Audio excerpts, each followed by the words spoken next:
মধ্যপ্রাচ্যের উত্তপ্ত পরিস্থিতির মধ্যে এবার নতুন হুমকি ছুড়ে দিল ইরান। এমন এক অস্ত্রের কথা জানালো তেহরান, যেটিকে শত্রুরা গভীরভাবে ভয় পায় বলে দাবি করেছেন দেশটির নৌবাহিনীর কমান্ডার রিয়ার অ্যাডমিরাল শাহরাম ইরানি।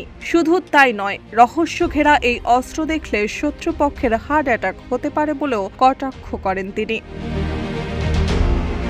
ইরানের রাষ্ট্রীয় সম্প্রচার মাধ্যম প্রেস টিভিকে দেওয়া বক্তব্যে শাহরাম ইরানি বলেন, ইরানের বিরুদ্ধে সাম্প্রতিক আগ্রাসনের মাধ্যমে খুব দ্রুত সফল হওয়ার যে ধারণা শত্রুরা করেছিল তা এখন সামরিক মহলে হাস্যরসের বিষয়ে পরিণত হয়েছে। তিনি দাবি করেন, পাল্টা জবাবে ইরান পশ্চিম এশিয়ার বিভিন্ন অঞ্চলে যুক্তরাষ্ট্র ও ইসরায়েলের সংবেদনশীল লক্ষ্যবস্তুতে শতাধিক সফল হামলা চালিয়েছে।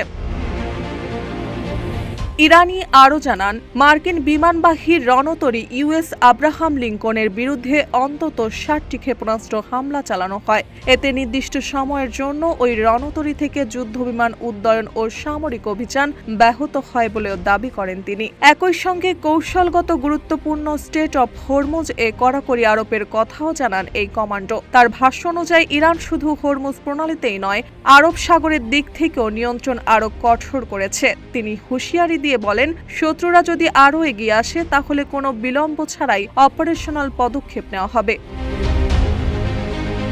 মার্কিন বাহিনীর বিরুদ্ধে ইরানি জাহাজ জব্দের অভিযোগ তুলে শাহরাম ইরানি একে জলদস্যুতা ও জিম্মি করার শামিল বলে মন্তব্য করেন। পাশাপাশি তিনি বলেন, ইরানের সশস্ত্র বাহিনী দেশের শহীদদের প্রতিশোধ নিতে রক্তের শেষ বিন্দু পর্যন্ত প্রস্তুত। মার্জিয়া মৌ, রূপালী বাংলাদেশ।